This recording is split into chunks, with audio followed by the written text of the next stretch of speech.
Hello, my name is Chris Kaufman, and I am the Education and Interpretation Manager at Lexington Historical Society. Lexington Historical Society is more than a historical society. We're storytellers, fact finders, educators, and community gatherers. Our historic house museums not only tell the stories of the past, but help us think about the world today and how we can shape the future. Every year, we welcome thousands of visitors to Lexington to learn about the first shots of the American Revolution. They come from around the world, around the country, and even right here in Massachusetts. In the community, we offer educational programs for both adults and children, including lectures, workshops, and summer camps. We work with local school districts to enhance their American history curricula so students can learn about history in an engaging way. Our recently completed Archives and Research Center offers state-of-the-art storage capabilities for our historical material, a new, safe workspace for volunteers and staff, as well as an inviting, spacious research library for residents, scholars, and students. We hope you can join us for one of our programs, whether it's in person or virtual, or possibly take a tour of one of our museums. We love having community members get involved with us and enjoy the history of Lexington. You can help keep local history alive by supporting our important mission and donating today. Thank you.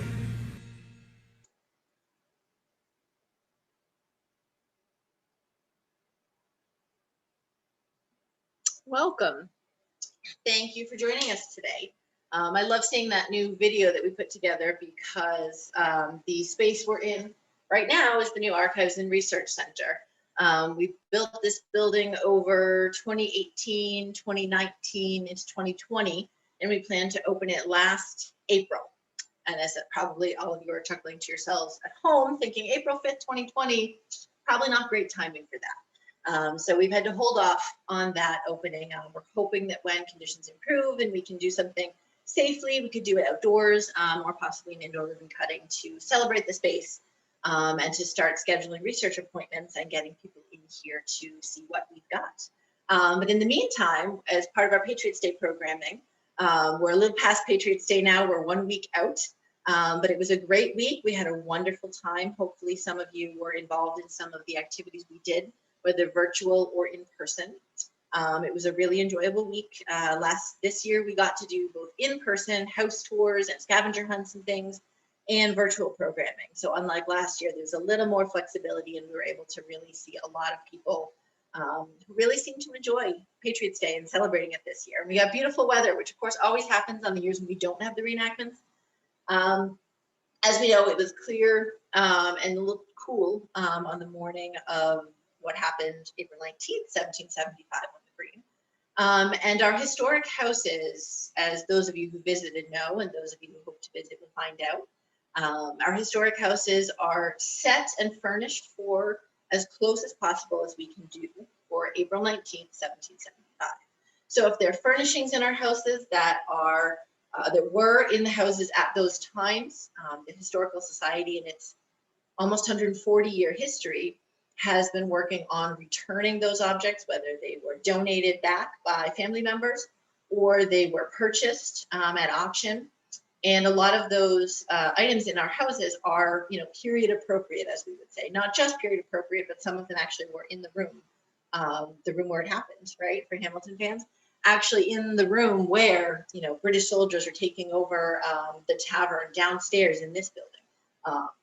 Things that were in the room in Buckman Tavern when things were actually happening, when the Minutemen were waiting to see, or when the militia, were waiting to see if the soldiers were coming and when they were coming. So having those furnishings in the houses is wonderful and amazing. I think it's a really great way for people to actually kind of get a sense of what it might have been like to be in those spaces. That said, we are very lucky. We have nearly 20,000 objects in our collection. And we have a broad swath of history. We are the stewards of Lexington's history throughout time. So we have surprisingly more than you'd expect for 20th century history, 21st century, 19th century. But as you can imagine, our April 19th, 1775, our Revolutionary War collections are particularly strong. And because of the strength of that part of our collection, we literally cannot show it all in one building. It wouldn't be proper conditions for the objects. Nobody would be able to see anything because they'd be all, pushed together. We have so many. So one of the things we try to do, other than having objects that relate to April 19th, either in our furnished houses as part of the Historic House Museum or on display in our exhibit cases in our historic houses. Another thing we try to make sure we get a chance to do is look at stuff that's in the collection. So I did this first time last year, April 19th Collection Spotlight. It went really well. We had a couple of wonderful objects last year. We looked at the pump for the well at Fisk Hill, where Hayward, one of the local militia members from Acton, and one of the British soldiers arrived at the well at the same time, shot at each other after a pithy exchange. You're a dead man, though you are. And then eventually, passed on, both of them. But the well pump is in our collection. It's in the other room. We looked at it last year. If you look on our YouTube page, we can take a look for that object if you'd like to look at more information about that. Last year, we also looked at, we have the knee. That's a funny term for people who don't know ships, which I did until, I didn't until I worked for USS Constitution Museum. That's a great place to go if you want to learn about ships. But a knee is a section of the ship. Basically, it's a support post. And we have a section of the knee supposedly from the British ship that was in Boston Harbor. And so that's pretty cool. We looked at that last year. This year, we are going to take a look at 3 different objects. One of the things we really wanted to look at this year, in addition to, cool things that are in our archives and people don't see, or in our collections and people don't see. Particularly this year, my colleagues in our programming department have done a wonderful job with, and within the town and the other communities along Battle Road, have done a wonderful job of looking at individual stories, looking at the stories of the Black soldiers who fought in the war, both free and enslaved, looking at the stories of the women who played, very strong support roles later in the war, but also the women of Lexington who were on the ground for what was happening that day. And similarly, the women of Concord, Arlington, all the surrounding communities where this massive running battle happens over the course of 24 hours. Everyone was affected. And I think one of the ways that we can really understand, if we want to get a sense of what it was like to be in Lexington on April 19th at, 12 o'clock. So, a week and 250 years in 2025. So 246 years. What was it like to be in Lexington on that day? And I think by looking at individual experiences, we get a good sense of, what that might look like. Just me alone, COVID restrictions, better to do it separately. Got my mask over here, as you can tell, half vaccinated, but, we're being as safe as possible at the Historical Society. None of us want to infect any guests, any visitors that come to the houses, or any of our volunteers. So we're trying to be as careful as we can these days. So I'm alone in the building, and we get to have fun and take a look at some of these great collections objects that are behind the scenes.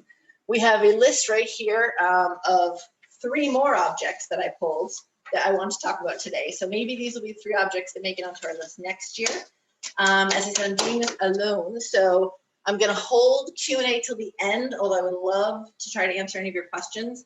If you have a question about a specific object, if you could just pop it in the chat and just say your question. If you could put, it's about the book, or it's about the plate, or it's about the vest, and we can kind of make sure that we have those all covered at the end. And if you don't have questions at the end, that's fine too. You can always email me. My email address is on the Historical Society's website, but it's sfraser@lexingtonhistory.org.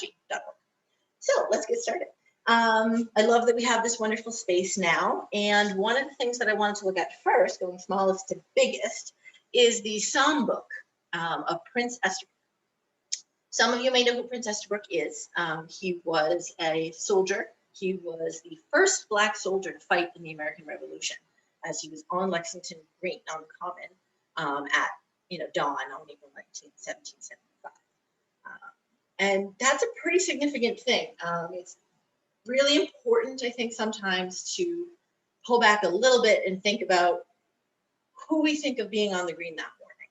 A lot of times it's the sort of stereotypical Minuteman, the statue we have in Lexington, the statue they have in Concord. It's a white, gentleman, probably property, but there were certainly some younger brothers and sons and things that were involved in the fight, who were training with the militia. But then it also included both enslaved and later in the day, definitely free Black residents of Lexington. And that's a big part of what we're trying to look at, is not rewriting any stories, but taking the stories that we have and fleshing them out, strengthening them by adding in more information on who was there, what they were thinking, what was happening. So we're starting with Prince Estabrook's Songbook. Prince actually was in Lexington for quite a long time, actually. He moved here early on through not his own volition, and he stayed until after the war. We have ledgers downstairs from the Monroe Tavern here at this tavern, showing him purchasing flip, a drink of the time at the tavern in the 1790s. So I think he stayed in Lexington until about 1790s or so, and then he moved to Ashby, Massachusetts, and that's actually where he's buried today, if anyone wants to go and see his grave in Ashby. But yeah, first Black American soldier, basically, in a lot of ways. And to have something, as you can imagine, from an enslaved person in the 18th century is pretty significant. There are a lot of historical societies, us included, who until recently didn't know that we even had anything that belonged to someone who was enslaved. We are embarking on a really important project looking at slavery in New England, and specifically for this project at the Hancock Clark House, one of our other properties. It's funded by Foundation for Metro West. We are having research done by Dr. Robert Bellinger. He's a wonderful Lexington community member and a professor and the director of African American Studies at Suffolk University. So we're very excited to have that caliber. We're working with the Association of Black Citizens of Lexington and other organizations to flesh out the story of the enslaved people of Lexington. Prince is someone that we actually do know a fair amount about. A local historian named Alice Hinkle wrote a book about him in 2008. We have a memorial stone or monument to Prince that was also established around the same time as Alice's book came out. And that's right in front of Buckman Tavern if you want to see that. A local reenactor, Charlie Price, has played Prince for a long time and did a lot of research into his character. We're very, very lucky in Lexington that the Lexington Minutemen Reenacting Company, the 10th Regiment of Foot, they are they have a wonderful time with it. It's a great hobby, but they are very dedicated to getting things right. And so there's a lot of research that's been done by Charlie, by Alice, and now by a lot of other people who are kind of expanding on Prince's story. So we know a lot about Prince. We're trying to find out more about other people like Eli and Silas Perdue, who were free Black soldiers in the Rev War. They fought. We don't think they were on the green itself. We don't know for sure, but we know they were involved in the fighting later that day. But despite all we knew about Prince, the idea of having something that was owned by an enslaved man in that time is pretty significant. Usually Black men who were enslaved were allowed to own property to some degree, small items. So this kind of falls into that. If you were an enslaved Black woman, that wouldn't have been the same issue. And that's not across the board. It's just in Lexington, it was found that some, Mary Fuhrer did a lot of research on slavery and servitude in Lexington, and Brady has done a ton of research. It's a topic that has been sort of diffuse until now and is coming together, and I think is going to be really, really powerful going forward because we can tell that story of Prince even better. We can show this Songbook that he has. We'll take a closer look at the object. This is a small, like I said, small book. The same idea is that you're having this with you. You know, you're bringing this to church with you. You're carrying it in a pocket or a reticule or in your hand, and bringing it to church with you to have in the pew and read the Psalms for singing or for speaking. This is pretty decent shape. It's a 1780. Let's see if I can get you the title page. It's a 1780 new edition of the Psalms of David. Get as close as we can to the camera. Okay. And this was created and printed in 1765 in Boston, as you can see right down there in Boston, New England. Printed in Milk Street and Cornhill in 1765. So I think it's really an interesting thing. It's fitted to the tunes of churches. So literally, this is the book that you would bring with you to church and sing your psalms and your tunes. It belongs to Prince, and we know this for sure because we have a little bit of a note in here. And the tricky thing is, a lot of times when you receive an item, you're not necessarily going to know who gave it to, well, you're not necessarily going to know who it was owned by all along, straight through. This book, for example, is a mystery. The story that goes behind it that we have in a note here from the donor says that this book cost, Prince Estabrook found this book in the road while on his way to an ordination in Watertown. This book cost $7, sold by Prince Estabrook to Rufus Merriam, and then it says Rufus Merriam's Songbook, Lexington, September 27, 1780.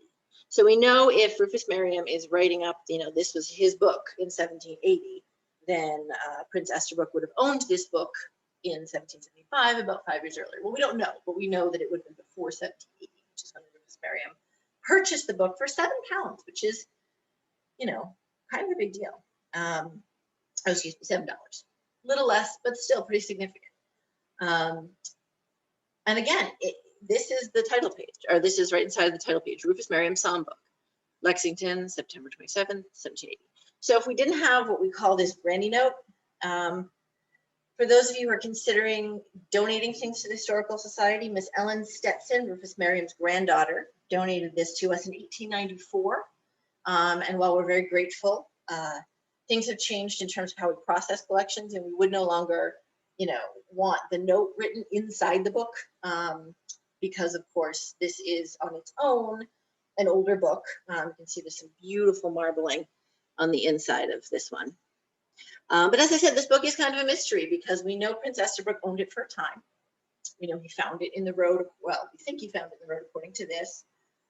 Well, we don't have any record of what happened with it before that. So we know it went from Prince to Rufus and then on down to Rufus's granddaughter, and it was given to us. That's a very clear, what we call provenance. It's a very clear path from Prince to Rufus to the granddaughter to us. Presumably there was another generation, maybe Rufus's daughter or son in the meantime. But we don't know where it was before Prince found it. That said, given that we are trying to flesh out who Prince Estabrook was, I think a big part of that is whose book it was, the fact that he was able to own a book like this. And most of the enslaved people in Lexington would have gone to church. The meeting house was on the green. There was one meeting house. And most of the enslaved community in Lexington would have gone to church with their enslavers, and they would have had probably their own books or shared a book. But either way, as I said, the idea of having property that was physically owned by an enslaved person who we don't know if he was enslaved at the time he owned it either. We know it was before 1780. Actually, we do know he was enslaved, excuse me. The war ended in 1783, and he won his freedom through his service during the war. So at the time that he sold this book to Rufus Merriam, he was still enslaved. So there's a lot there. It's a really interesting piece. It's really exciting to have it and to be able to compare. Do any of the enslaved people from Concord have a book in the collections of the Concord Museum? Looking at other local areas, seeing what they may have, and looking ahead to April of 2022, we're going to be reinterpreting the Hancock Clark House and incorporating a lot more of that information about Jack and Dinah, the two enslaved people who lived in that house. And having something that was owned by someone else in town, though not Jack, may at least help us understand a little bit about what the experience of an enslaved Black person would be in Lexington. The next object we're looking at is a Chinese bowl or dish. It's basically Chinese export porcelain. I'm sure many of you know what that looks like, but I will give you a look as well. It's a really nice design. There's a person in the middle with probably an ox or something of that nature. And a bird up above, some beautiful trees. Chinese export porcelain was very popular, as many of you probably know, in New England in the 18th and early 19th century. There were a lot of New England firms, and think of Hurd and Company in Ipswich and other, including Hancock Company in Boston, Thomas Hancock, John Hancock's uncle's company, that did a lot of trading with China once things were opened up. And export porcelain in China was exclusively made to be exported to New England, to other places like that, Europe, other places. So if you live in New England and you live in an area where there are a lot of people who have, ships and merchant firms, we are in Lexington, so we're what was always considered kind of country, but we're only about 12 miles from downtown Boston, from Boston Harbor. So there were a lot of people in this area and further east towards Boston that were involved in, being merchants, basically buying and selling goods off of ships, possibly helping fund and bankroll some of the voyages in order to move cargo. Certainly Hancock was very involved in that. So that's the kind of thing you would expect to see probably. You definitely see this kind of Chinese export ware in Boston, Cambridge, some of the wealthier areas of New England in this time. And then as the wealth kind of comes further east, as people move further east, having a really nice serving platter like this is more and more common in the suburbs. That said, you still would not want it destroyed. It still would be very, very special to you. So the really neat thing about this object is that it is not just our object number 6923, dish owned by Amos Muzzy and Abigail Muzzy, broken by British troops April 19th, 1775. Its repair was paid for by provincial Congress. That's the story. I literally, a while ago, sat down and read that in the course of looking for something else and went, oh, 6923, I'm putting that in a Post-it note on the wall. That is a good story. The other thing is, this is a combined, we also have another record, 6923A, which is the document pasted to the bottom of the dish, listing other damage to Amos Muzzy's property on April 1975. So we're going to take a look at that. You can see I'm holding this as carefully as I can because it has been damaged. Now the glare is going to be our problem here, but if some of you can see that, there is some good detail on that piece of paper. There are lots of damages to people in the towns of Concord, Lexington, and Arlington during the British retreat. The British were very much under fire and well aware of that. So in order to try to prevent that, they were trying to burn down homes. They were shooting at windows. The bullet strike study that some of you may have seen some information on last year, but it's continued since then. And we've looked at things like painting strikes and wall strikes and exterior door strikes, all kinds of strikes, so bullet strikes throughout along the battle road. And that information is going to come out next year in a full comprehensive book. But the damage that was done by the British troops to the local citizens was really, it was in the hundreds and hundreds of dollars. We have depositions from Lexington residents that were at the Mass State Archives, and we've recorded what people lost that day. I do joke that sometimes if you were to actually go through and compare everything line by line with a probate inventory and the deposition claiming damages, they might not exactly match up. It might be one of those, okay, well, I lost my coat or I lost my luggage on the airline, and yes, of course I had a Burberry coat, a Louis Vuitton bag. So there may have been a little inflation for the sake of it, but there were a lot of valuable items that were burned and destroyed by the British that day, by the soldiers. And a great example is the Mulligan family. They were a clock-making family in Lexington. We have a few of their clocks. There are many more out in the community and private collections and other places, and they're beautiful clocks. They had a clock shop in Lexington, and that was burned down by the soldiers on the retreat. So there was a lot of damage to Lexington during this time. But I wanted to pop this up so that we can take a slightly closer look at the actual repairs. This is a tricky one because this was a repair done, as you can see, a pretty long time ago. I don't know how close you can get on that, but that's basically just glue. They probably would have had whoever was the best person to take care of dishes, china. I'm not sure what kind of a tradesperson that would have been. It doesn't look like a home job because it literally was repaired sometime after 1775, and it stayed that way. And it's amazing that it has. We're very, very lucky to have this object, to have it not damaged after everything that happened to it that day. And I'll give you a sense from the back here of Amos's deposition, what else he lost that day. Now, live transcribing, so forgive me. But basically, it's Amos Muzzy, April 19th, 1775, account of damages the British did me that day. Let's see. Oh, they broke glass windows to the tune of £6 14. Yeah, £6 14. One looking glass damaged a looking glass to £7 10. Just hurt crockeryware to the tune of $2, £2, excuse me. That would be this piece exactly. And damage to real estate about £2. So the total would be £18 40.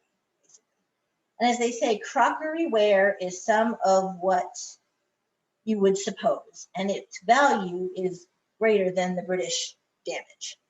So he's getting this piece basically. You can see kind of the back of it a little better now. Getting this piece covered, getting the repairs covered basically for this piece of crockery.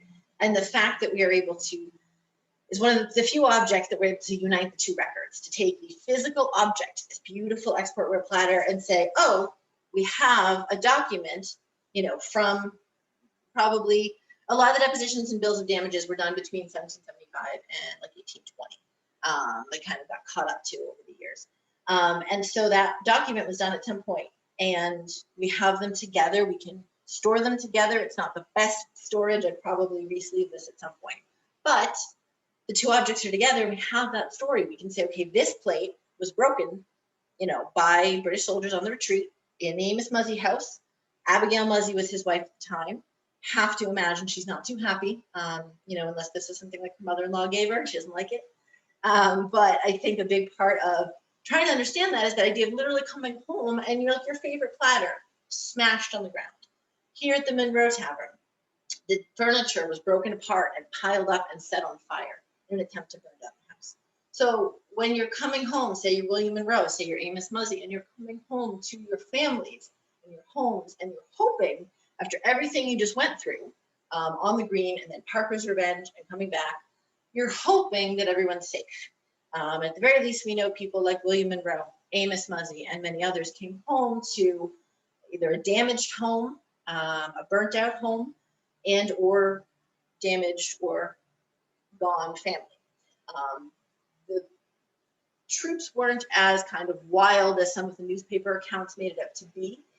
Some of the newspaper accounts were very sensational, and they said things like, the Hancock Clarks, the British have taken over the Hancock Clark house, or the minister's house, and burnt it to the ground.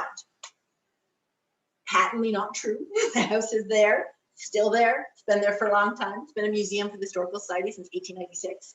So, you know, some things were sensational, some things were real. This got broken. He had windows broken, looking glasses broken. You notice too, the looking glass was £7, the windows were £6. Glass and mirrors and things like that were way more expensive than crockery. But if this is the only piece of crockery that he's reporting at £2 for damage or to repair, then this is still a pretty significant plate platter for the family.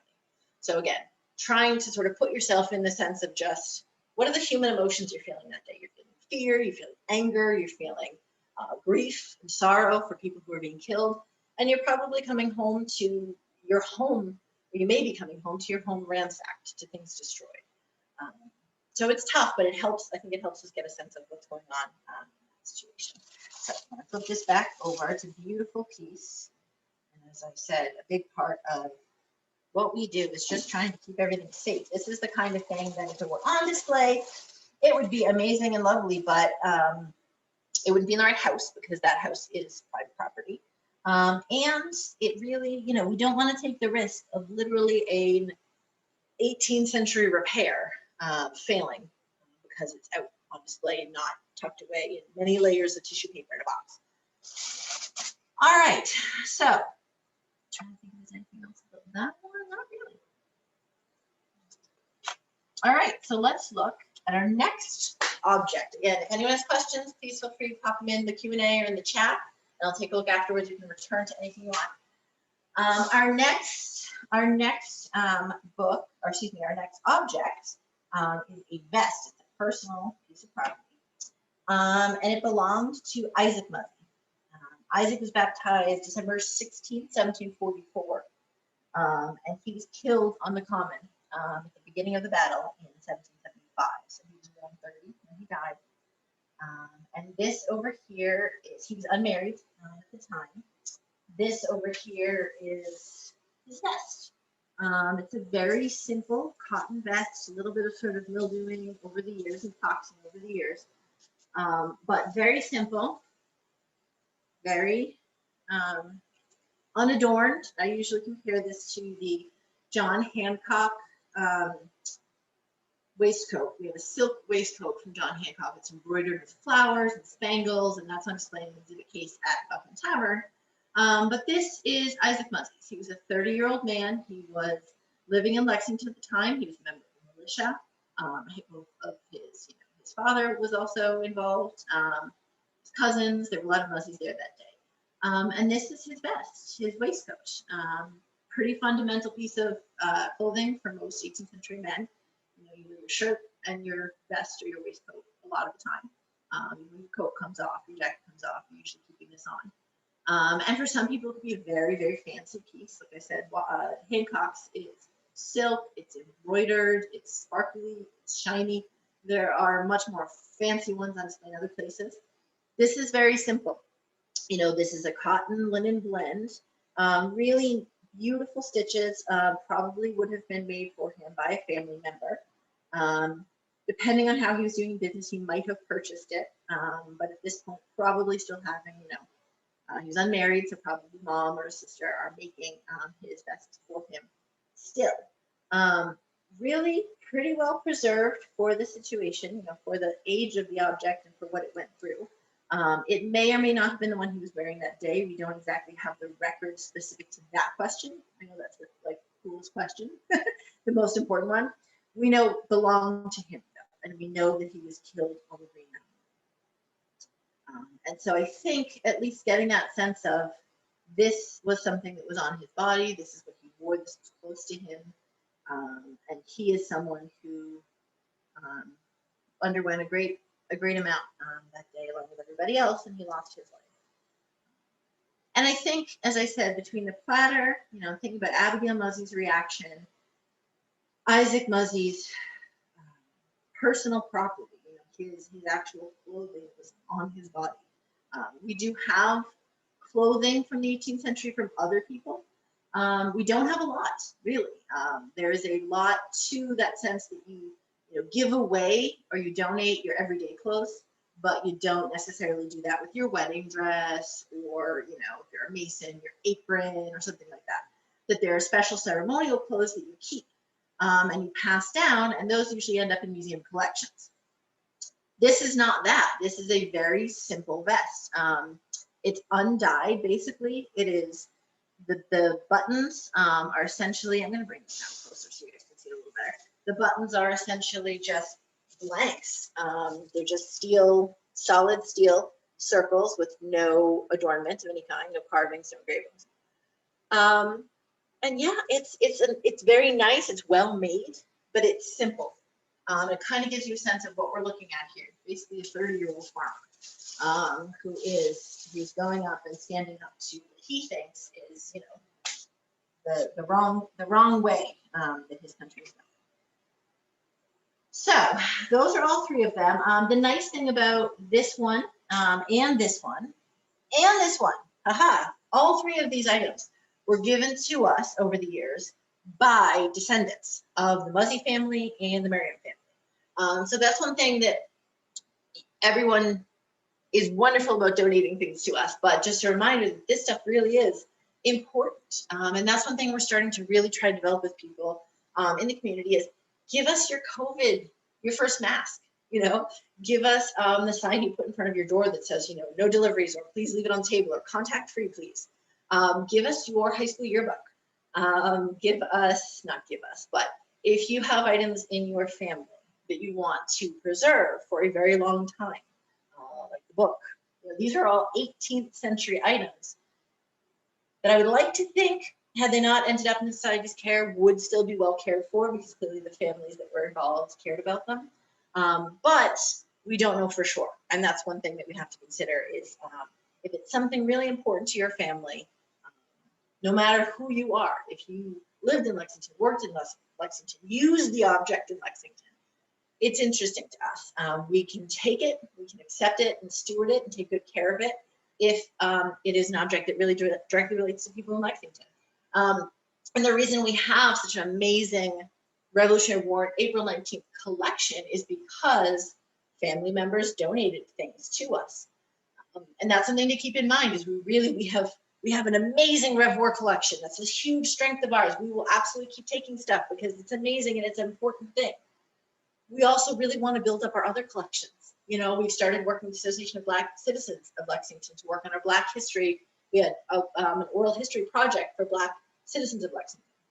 We have done research with other local organizations about, you know, more of the story of Battle Road, but also looking at mid-century modern neighborhoods. We have a program coming up in May about mid-century modern architecture and how that was really the second revolution in Lexington. And as I said, a lot of things in our collection come from literally someone said, this is important, the Historical Society should have this. So in some ways I'm encouraging people to see their own things as important. You know, if you live in Lexington and you're part of the Asian American community, you know, we're working with some people who are doing some profiles of Asian Americans in Lexington. Lexington is lucky to have 2 Jewish synagogues and it has had them for a long time. We don't have a synagogues collection in our archives and we would like to have them.